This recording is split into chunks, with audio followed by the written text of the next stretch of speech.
that any night we sleep, if God just checked the record, none of us would make the next month. So we ought to every day be grateful that God gave us what he didn't owe us, but he gave it to us anyhow. I'm happy and honored to be here for the 83rd anniversary of this great church. Give the church a big hand.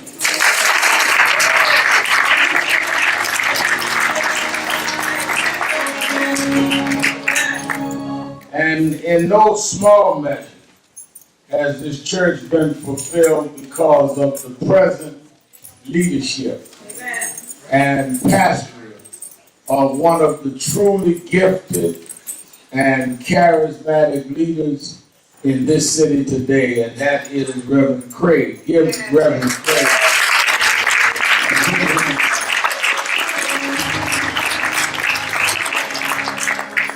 When Reverend Craig took over Queens chapter of National Action Network, we had no idea the work he would do. He's a real servant and worker, and we are so proud of him. And he had told me he wanted me to be here for the anniversary. I was in Jersey this morning and then Westchester and on my way to Tallahassee to lead a march in the morning.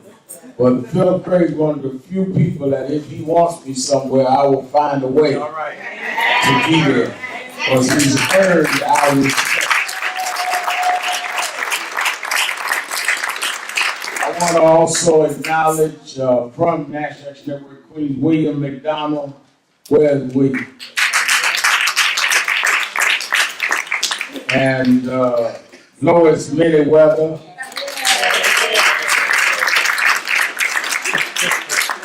And Billy Mitchell. And Harold Robinson. All Queens National Action Network.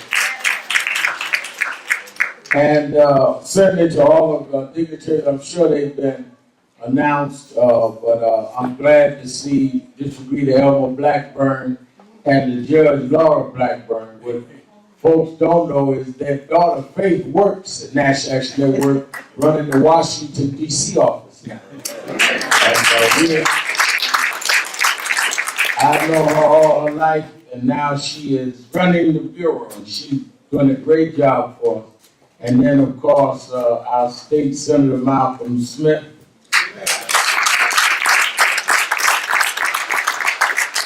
And then in 1992, Lois will remember this, I ran for U.S. Senate. And nobody thought we'd get any votes. Nobody thought we'd do anything. And all of the folk that are now my friends were with the other side. And I was out in Far Rockaway. I got into a thing where I would spend the night in the projects, and I met a young man in Far Rockaway around the same age. He was running for the assembly, and everybody was against him. You know, in the rewrite of history, we were everybody's son. But the reality is we was everybody's orphan. Nobody owned us. And we got to be friends. Dinkins was there, he wasn't with us. Flake was congressman, he wasn't with us.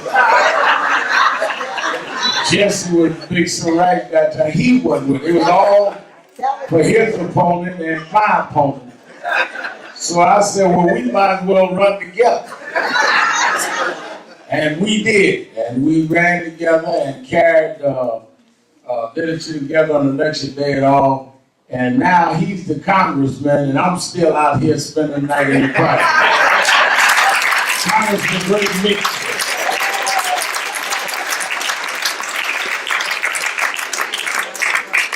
But Greg and I go way back, and his darling wife, who taught him how to dress up and presentable.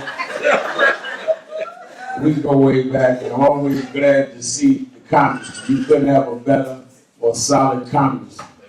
And let me tell you something. I was teasing them about, they had an article about he and Congressman Grimm are friends. But you need Congress to get things done.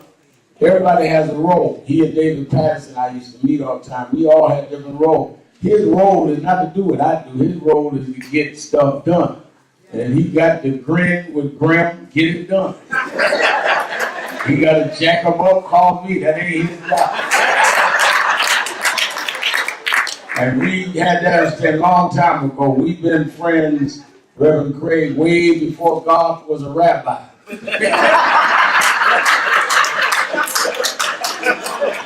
I knew God when he was well, I won't even say it. Glad to see you, Rabbi Bushan. Shalom.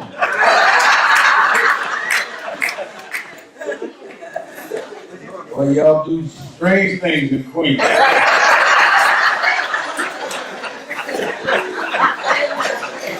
First Samuel, the 17th chapter. 1 Samuel, 17th chapter. And I want to read from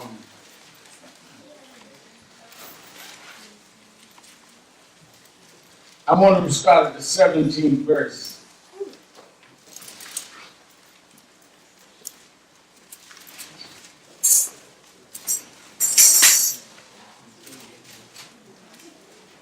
First Samuel 17. Well, let's go to no. Let's go to the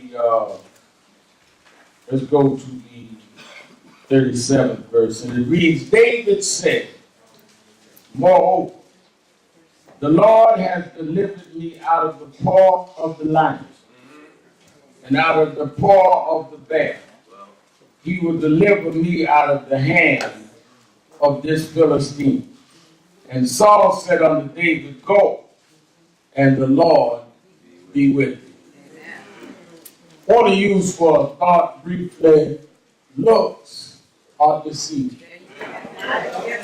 Go ahead, Rev. Looks are deceiving. One of the things that I have found is that people develop in their mind a profile of what matches whatever they're looking for. So when we are told that a certain thing is about to occur, we already picture and frame in our mind what is appropriate for that. A week ago today, the world watched a regal, dark-skinned woman named Lupita Nyong'o win the Academy Award for Best Supporting Actress. She said that her dream growing up was that one day she would wake up light-skinned because she reacted to the color consciousness in the black community. And somehow she had associated being light-skinned. Or as my mother used to say, light-skinned did. Some of y'all she associated that with being successful. But some of us have gotten out of that, but some of us have different notions in our mind of what ought to look like what, ought to be like what, ought to have the background of what. And I find one thread in history, and that is that God likes to take what is unlikely to do something that you didn't expect. Amen. If you look at different places in history where God does the most, is usually with the thing that you and I would never see coming. Because we prejudge something has to appear a certain way, and God brings it another way. And in many ways, it is the unlikelihood that stuns us as much as the act. If you study this text, David was on his way to run an errand for his father. He was running an errand at a time that the Philistine army was fighting the Israelites. The Israelites and the Philistines had gotten in their positions, and in those days you would go to war by coming down into the valley and your warrior would fight the warrior from the other side, and they would claim victory on who survived. This particular battle, the Philistines had an awesome giant named Goliath. He was taller, he was stronger, he was bigger than anyone, and an expert in a certain warfare. There were three types of warfare at the time. There was the cavalry, they would come in on horses. There was the infantry, that was those that would fight with swords and hand-to-hand combat. And then there were those that we call the projectiles. They would get off and project back. Goliath was an infantry battle. He was good with a sword. That's why he had a huge breastplate, and that's why he had armor. And he had a man carry his sword. It was so heavy, it had to be carried. But the biggest advantage Goliath had was that the Israelites were afraid of him. It doesn't matter what you know. If you're afraid to use it, it won't serve you. A lot of us don't do what's needed to be done, not because we don't know it needs to be done, but you're afraid. Yeah. A lot of people won't do what Phil Craig does, not because he's wrong, but because you're afraid. A lot of people won't stand up because you feel to be standing up, somebody's going to target you. And folk will always tell you, you better be cool or they're coming after you. Like you being cool going to stop them from coming. Most victims never did anything to be a victim. But if your fear suspends you, you will never ever be able to do what you're supposed to do. There's nothing more contradictory than somebody claiming to be a Christian and scared at the same time.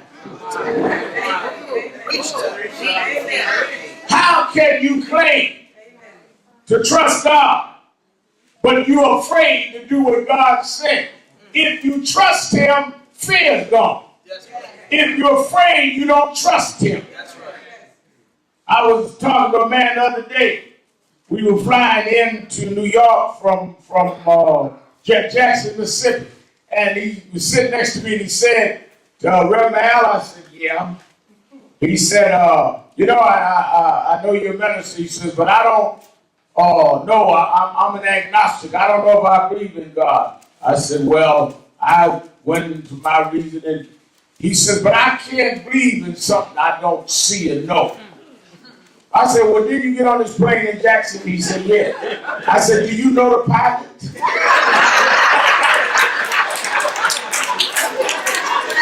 You don't know where he went to school.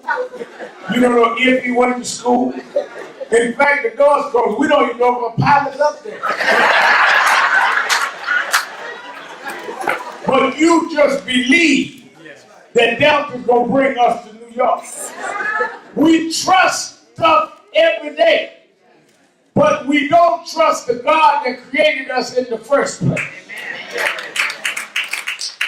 So going to my text, Goliath challenged scared men. And in the middle of that fear, David's father sent him to run an errand to his brothers. Now his brothers was in the Israeli army. David wasn't. David never was in the army, never had military training, knew nothing about warfare.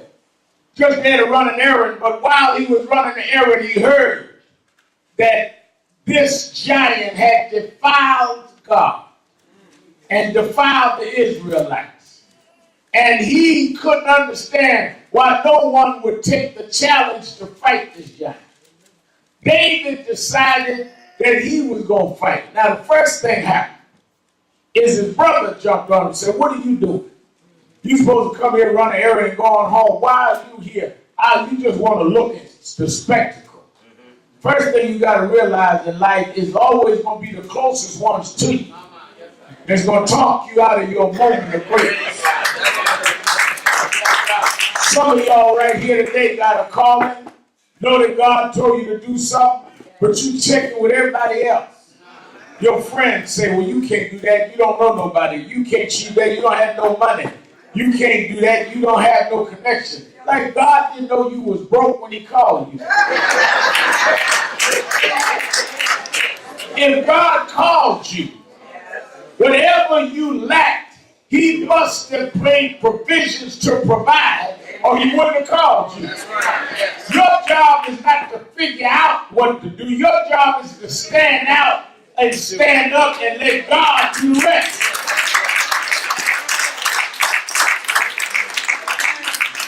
So David ignored his brother and said, no, I'm going to fight this giant. Saul, who was king, said, wait a minute, young man, you can't fight this giant. You're nothing but a youth. Look at you. You're nothing but a kid, rooted, inexperienced. He's been a warrior since he was a kid. David looks at the deceit. I may not look like much to you, but let me tell you something. He said, when I was a shepherd boy for my father, I ain't never been a warrior. I ain't never been an army man. I never been trained in warfare, but I was a shepherd boy. Yes. But one day I was tending the daddy's sheep, and a lion and a bear had grabbed my daddy's sheep. I didn't have no degree in lion fighting. I didn't have a master's in bear wrestling. But once the God I served jumped in me, the lion and the bear became victims of my paw, because the God I serve would make a way for you to do what is necessary to be done. I believe the same God that gave me the victory over the lion and the bear will give me the victory over this giant. When he walked out on the battlefield, the Goliath looked at him and said, what am I, dog, that you bring cage? But looks were deceiving. Because moments later, he stood back. He wouldn't fight an infantry. He said, just give me a slingshot. I'm not going to fight your fight. One of the things God will do is sometimes they prepare one way and God will give you another way. And the reason why sometimes looks don't look what it should look like is because if they saw you coming, they could cut you off. But if you look different, God can disguise you so you can arrive before they even know you left for your destination. I remember years ago when we started in Howard Beach and went on. Laura was there, won and remained one of the leaders in ACP, and went on. The press used to mock me. Oh, you're in a tracksuit. Oh, you got slick hair. All of that. And ridiculed and laughed. Well, they didn't laugh a few years later. When we had the whole town saying no justice, no peace. Right. They wanted somebody that looked like their profile. God wanted somebody to do what he said do.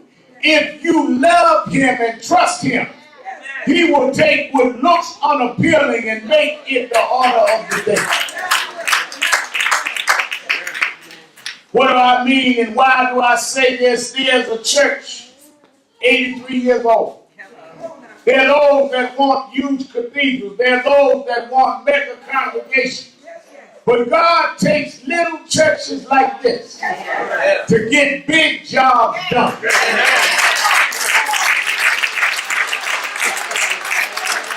I heard Phil say that I could be anywhere. I'm at this little church. But the church Dr. King started wasn't much bigger than this. Dexter Avenue Baptist Church don't hold much more than this. But it wasn't the size of the church. It was the size of the message. The problem is that we have giants in small churches doing giant things, and midgets in big churches doing nothing.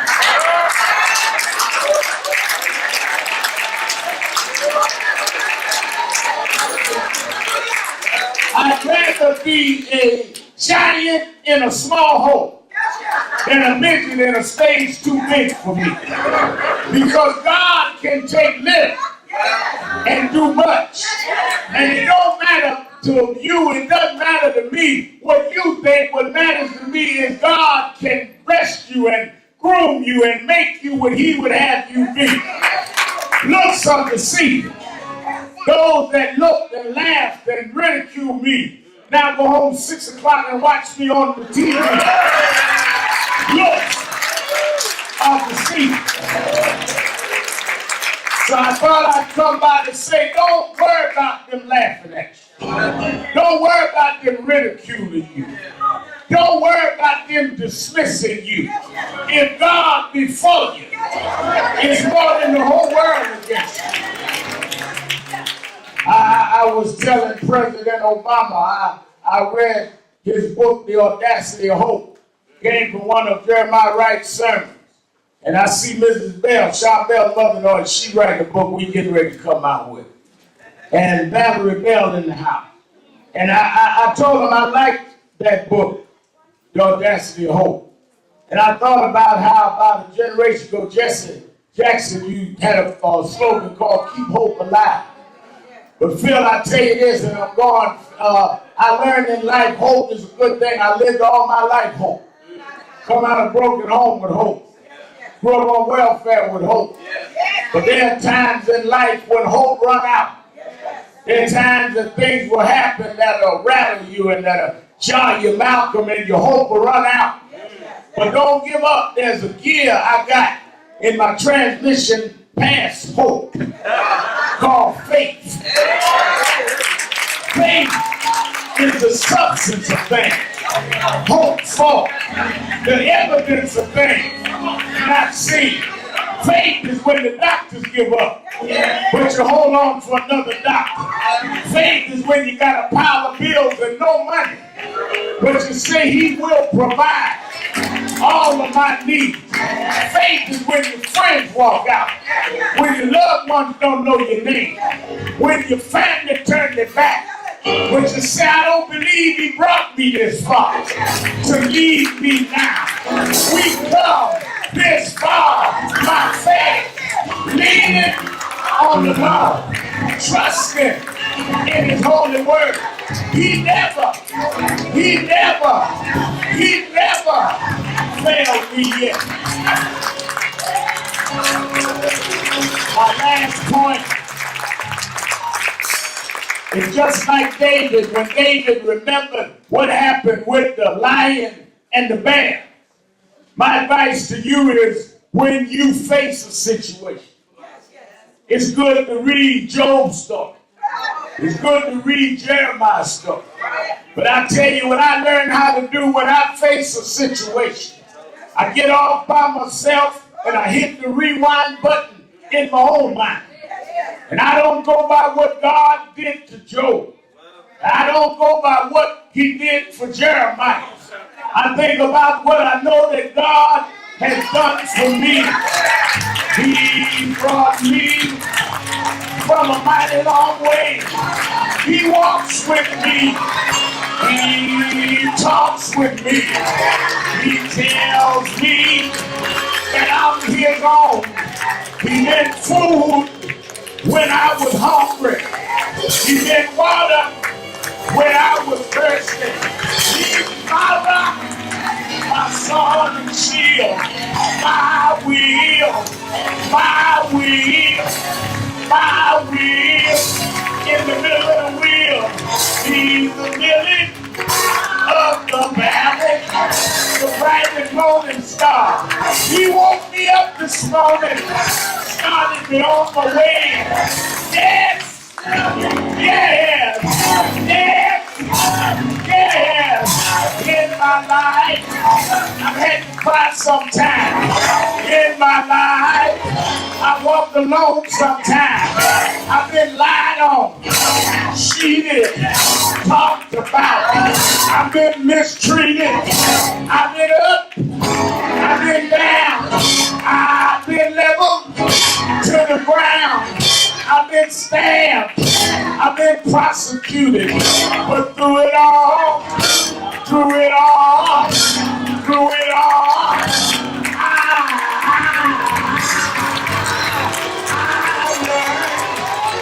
trust in Jesus.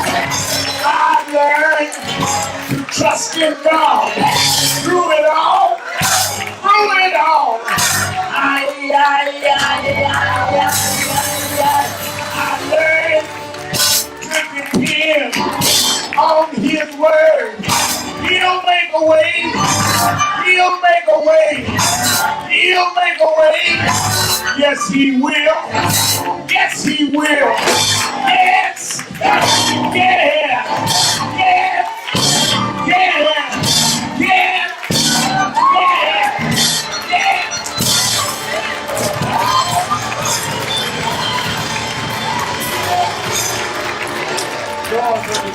is open. There may be someone today that needs to affirm that God didn't error with you. You may not look like much to others. You may have a background that others look down on. But looks are deceiving.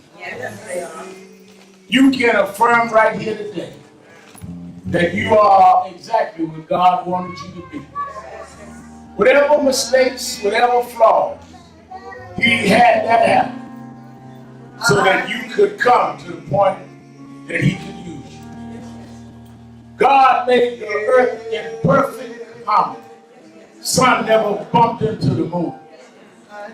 Clouds drip rain at the right time. Morning turns to evening every day. And He hasn't missed a day since the beginning of time. So why do you think you God's first mistake? He couldn't have brought you by accident. He brought you where you needed to be. And I challenge you today to come down this aisle and shake my hand and become a member of this church and affirm who God made you be. I need thee. Oh, I need thee. Come on. Just come on. Come on.